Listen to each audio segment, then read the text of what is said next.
What is up, my Canadian cousins? Welcome back to the channel. I'm welcoming myself back. It's been over a month since I've posted. It's just been a super busy summer. I've been extraordinarily busy with work and then also trying to take some time off and go on vacations and a few trips. We just love to travel. I actually had to work over a good substantial part of a vacation I just got back to from the Caribbean, and that was no fun. You really need to disconnect. And so I think in early fall, we're going to try and take an extended weekend, completely disconnect up to Nova Scotia. And I will definitely vlog that trip. Certainly I want to visit Halifax. I'd love to hear some recommendations. We love to hike, we love nature, and I know that there are some great spots up there, but I don't know what they are. So, let me know. So, because I do this channel, YouTube puts in front of me a lot of Canadian content.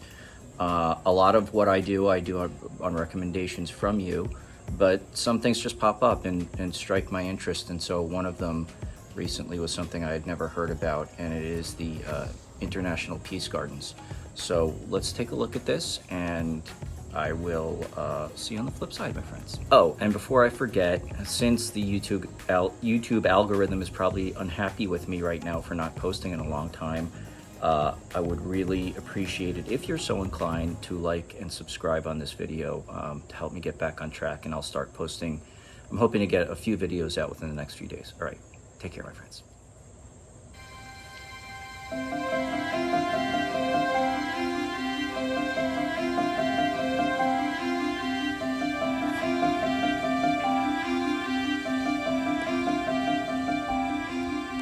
Well, there's a lot of highlights here at the International Peace Garden, but most folks come each summer to see the 25 acres or so of formal manicured gardens. There's big displays of annual flowers and a big sunken garden that has a lot of perennial flowers. On top of that, we have a year-round conservatory full of an incredible collection of cacti and succulents. There's a peace chapel with incredible quotes about peace and cooperation on its walls. Another thing is the 9/11 memorial that has remnants of the Twin Towers and what happened that day on 9/11/2001. The conception of the International Peace Garden is really a pretty fascinating story. In 1929, a collection of gardeners through the National Association of Gardeners met in New York City. They were primarily from Toronto and New York, and they thought it was important that as two peaceful countries living along the longest unfortified border, that peace and coexistence be recognized in the form of a garden on the border. And it's true. I love that. I love that so much. Wow, that is beautiful. For me,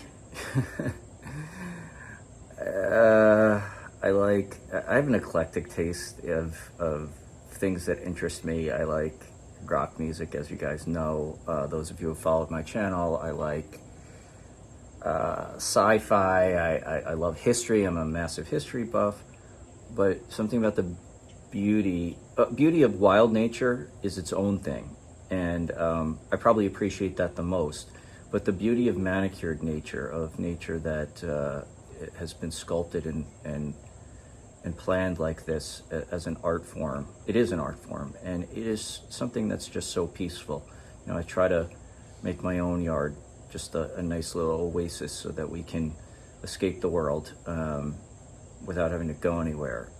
But I don't have a green thumb, so I don't have a talent for it. But the concept about this is great. Interesting that they would put, a peace chapel is a good idea, a sort of a sanctuary to maybe reflect and read some wonderful quotes. That they would put a 9/11 memorial specifically in there. I'm wondering why exactly. Obviously, it was a horrific event. I was here in New York when it happened, and it was left scars that won't ever fully heal. I'm curious about why specifically somebody thought to put that memorial there. And it's truly special because there is no other International Peace Garden. This is the only one, and it is a tribute to a lot of folks in the 20s and 30s who really pushed for the International Peace Garden to be centrally located in the continent rather than on the East Coast or the West Coast.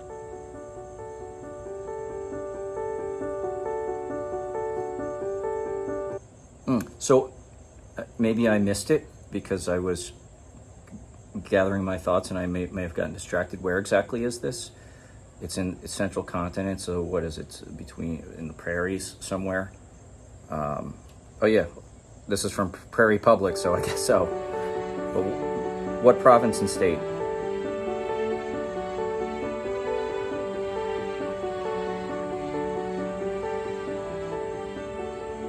What happened this year at our 90th anniversary was really wonderful because it came at a time following 2 years of low visitation due to the pandemic, where we were able to bring a lot of people on site for a big weekend to celebrate 90 years of the International Peace Garden.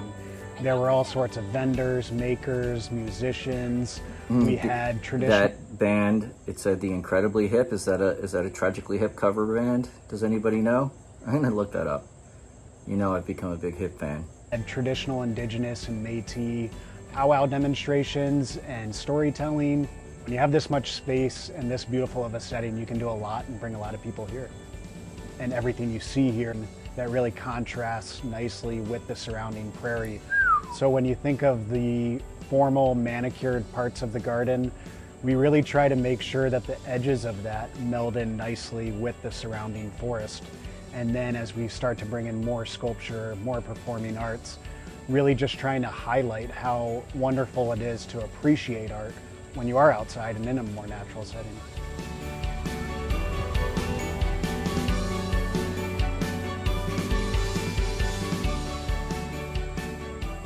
Probably in August, we start thinking about what next year's layout of the flowers will be, because it really is an annual process that begins right after, or right as the season's wrapping up. And so this year we wanted to recognize International Music Camp and all the music and arts that they bring to the grounds, because they were off the last 2 summers due to the pandemic. The relationship between the International Peace Garden and the International Music Camp is one that goes back almost 70 years. And it's a special... That's funny, and I swear to God, I was just thinking this and I was about to pause to say it. The relationship of nature and music in general is strong, and there's been a lot of influence over the history of people who developed different music styles because of their natural surroundings, what they were able to make instruments with, inspired by their natural surroundings. Goes hand in hand. Because the International Peace Garden is not the International Peace Garden without International Music Camp. So the International Music Camp is for campers mostly ages 10 to 19. But we also have a 4-day adult camp at the end of our season. And it's just so fun to see people of all ages coming together to make music and art. When you walk around IMC today, you're going to see orchestra, so string players practicing all over the place. We also have band happening this week, so there'll be concert band folks practicing. And for art, we have sculpture, painting, and cartooning happening. So campers will come and they'll work on their art, and at the end of the week they either put on an art show or a concert, kind of a capstone experience of their week. It's really incredible what happens when you have faculty who are so excited to work with the campers, and then the campers who are so excited to be here, and just the magic of them all working together always produces amazing results.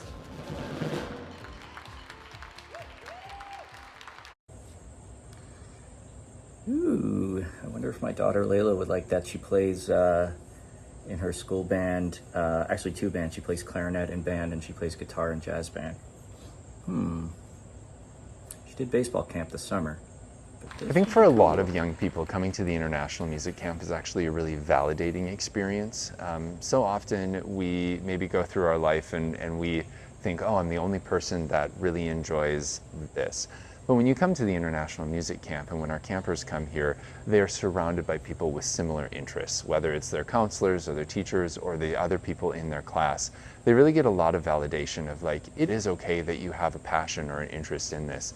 And then that goes back home with them, and that really encourages that growth, that change, that progress within communities. And I think it helps make all of our communities, large and small, a better place, a healthier place, and a stronger place too.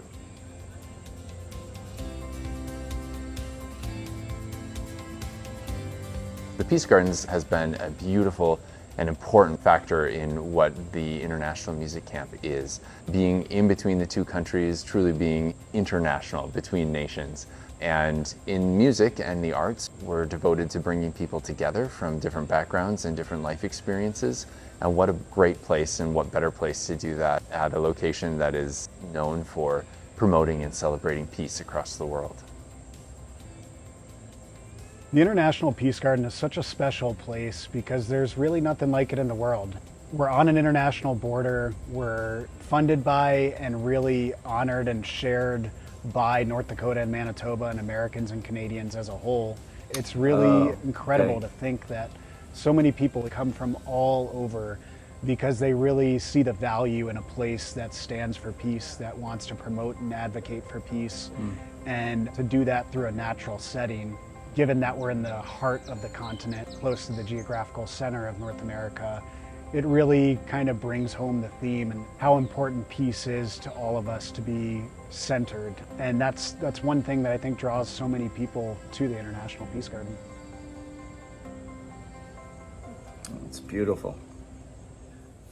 That was wonderful. What a great idea. And from what I understand, right, you can go in on the Canadians can go in on the Canadian side, Americans on the American side, and there's no border crossing. Wherever you're free to roam throughout the whole camp, throughout the whole gardens, whether on the Canadian side or the American side. It reminds me of what I learned about the Peace Arch, which I think there's a similar exception to border crossings there. You can walk under the Peace Arch, if I'm not mistaken, without having to go through a border crossing. I also know that, and I'd like to look at this and let me know if you're interested, I also know that there is some kind of international park on Campobello Island, which, obviously as a student of history, I know a lot about the Roosevelts, and Franklin Roosevelt the Roosevelt family had a property on Campobello Island, a retreat, where he was when he was stricken with polio. I've been really enjoying exploring the things that our two nations do right concerning one another. I know that, there are things that aren't always pleasant. We don't always see eye to eye. I've done some reactions about what Canadians think about Americans. My experience, though, has been really good with all of you, and even Canadians I meet, whether here in New York, and there are plenty of expats or transplanted Canadians here, or when I go on vacation, or even the times I've been in Canada, I've never really had a bad experience with anybody. People are people. I take them as they come, and I hope that most people do that, no matter where you're from. But I would say, by and large, one of you said to me that you really appreciated that I'm trying to have a meaningful relationship with all of you, and I think I hadn't thought of it quite in those terms or expressed it quite that way, but that definitely resonated with me. I thought it was correct, and I am really enjoying having a meaningful relationship with you and just getting to know as much about your country and your customs and your culture and what makes us similar, what makes us different. It's great. All right, I've bloviated too much here. I just miss you guys. I haven't been on in so long. So I will see you very soon, and I hope to post another couple videos within a day or two of this one, my friends. I'll talk to you soon. Bye.